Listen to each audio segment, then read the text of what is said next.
Okay, here we go. I am very excited today to share with you about the Ublidek language, which I invented for the fantasy novel I'm working on currently. Let's dive into it. So, what I'm going to cover today is background history, just share a brief bit about the Ublidek people, then also what was the inspiration for this language. How does the language work? I'm going to go into the structure of the language a bit for those of you who like that. And then also at the end, I think this is the best part, I'm going to share with you how to greet your friends in Ublidek.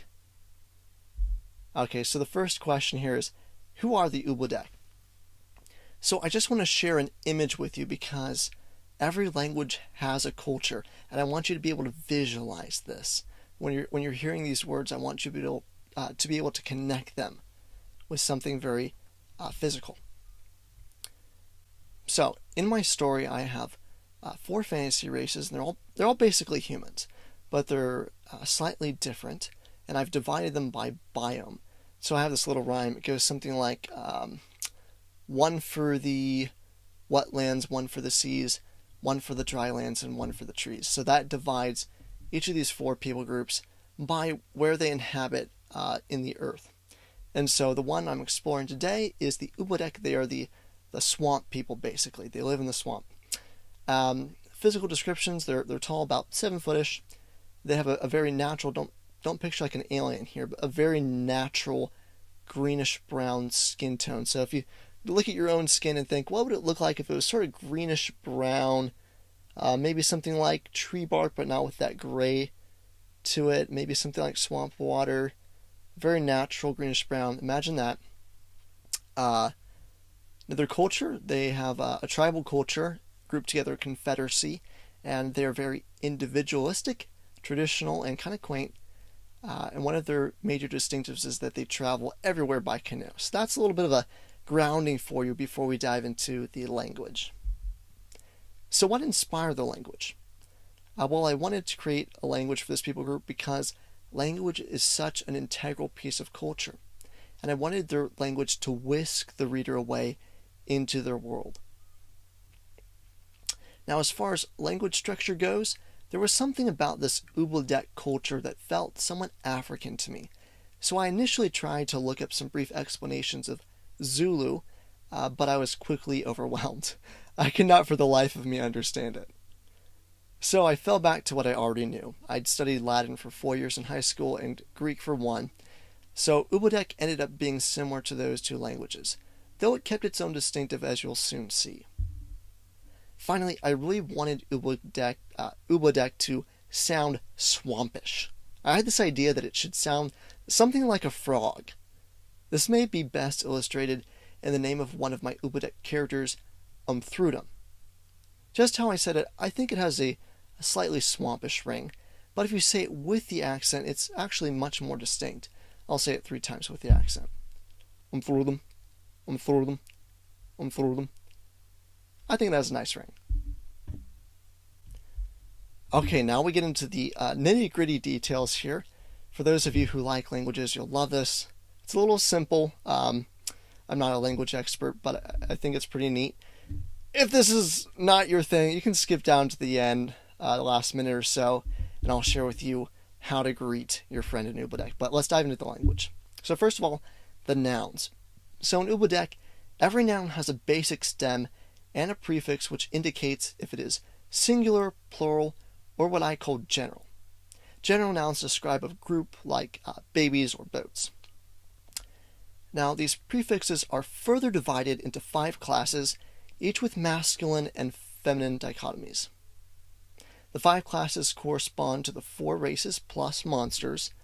A noun's prefix indicates that it is similar in some way to its corresponding race. For instance, Class 1 corresponds to the peoples who live in the sea, and words with prefixes in this class are often seen as having a pure or noble quality to them. So as an example, here is Class 2, the class corresponding to the Ublidek themselves. Listed are the prefixes. You can see here that the word Ublidek has a masculine general prefix. And I'll give you a brief time to look over that. Now, in addition, there are 4 more classifications of nouns. These are indicative, used for something present the speaker is directly referring to, definite, the, indefinite, a, and direct address, i.e., John, how are you? Indefinite nouns and nouns in direct address receive no modification. An indicative noun, however, is preceded by this little thrum, like thrum and thrudum. That's not right. Thrum and thrudum. There we go. A definite noun is followed by the little thrum sound. Okay, so now what about the verbs? The verbs in Ublidek are fairly simple as far as languages go. Each verb has a root just like nouns, which receives prefixes and suffixes. If a verb happens to be continuous, perfect or perfect continuous, it receives its own prefix. Otherwise, it does not have a prefix. There are 3 declensions for the suffixes. There's to be verbs, internal, and external. Now, I would use the external use to say I was leaving a room, whereas I would use the internal use for something like leaving a belief system. So the internal use has a more of an emotional, spiritual sort of aspect to it. Within these 3 declensions, suffixes are divided depending on whether they are past, present, or future, and whether they are active or passive. Let me give an example. Let's say I want to tell someone, come find me. The root for find is ush. I believe find is being used in a continuous sense here, so I would add on the prefix krum. Since the verb is present active, I would also add the suffix da. Altogether, we get krumushta. Thankfully, we're almost done here. Like I said, it's a fairly simple language. While nouns and verbs are complicated, the rest is a lot like English. With 1 or 2 exceptions, if you wanted to use a preposition like my, you would just use the Ublidek equivalent. If you wanted to say an adjective, adverb, conjunction, preposition, or interjection, you just use the word like you would in English. The sentence structure is basically the same. Okay, so now for the part I hope you've all been waiting for, my favorite part. This is how to greet your friend in Ublidek. So, when 2 Ublidek run across each other, it is common for one to greet the other by saying, "May your mergleman grow tall." Mergleman, to clarify, is a major Ublidek crop.